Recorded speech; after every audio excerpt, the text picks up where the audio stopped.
Bonjour mesdames et messieurs, aimable assemblée.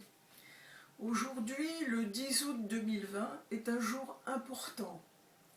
Nous sommes réunis ici pour commémorer par une conférence l'anniversaire du traité de paix de Sèvres. Il a été signé ici à Sèvres il y a 100 ans de cela, le 10 août 1920. Je salue avec beaucoup d'émotion et d'espoir cette nombreuse et éminente assemblée qui s'est réunie pour commémorer symboliquement cet événement.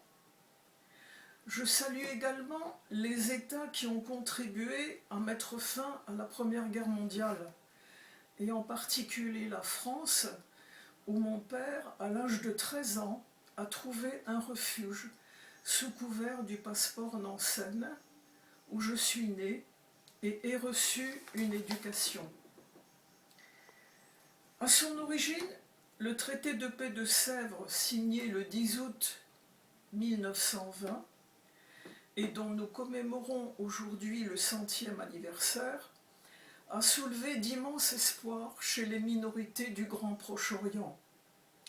Ses rédacteurs ont bien ciblé les problématiques et par leurs nombreuses résolutions ont tenté de trouver solutions justes pour les peuples enclavés. Le président des États-Unis, Woodrow Wilson, a été désigné arbitre pour la démarcation de certaines frontières et en avait fait une affaire personnelle. Presque tout avait été pensé, pesé. Les États, les peuples, les délégations ont été entendus.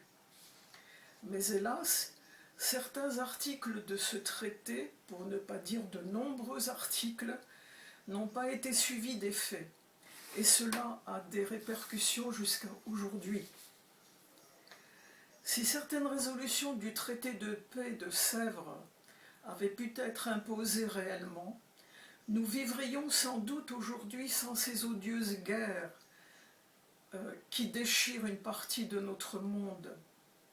Dans mon cas personnel, si ma famille n'avait pas vécu cette période génocidaire, nous serions une famille avec de nombreuses ramifications, vivrions du fruit du travail accumulé sur des générations et sur notre sol ancestral, l'Arménie occidentale.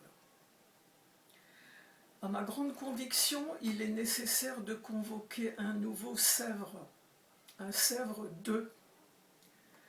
J'appelle de mes vœux une implication de l'Union européenne pour que soit réexaminée l'application des résolutions du traité de paix de Sèvres du 10 août 1920.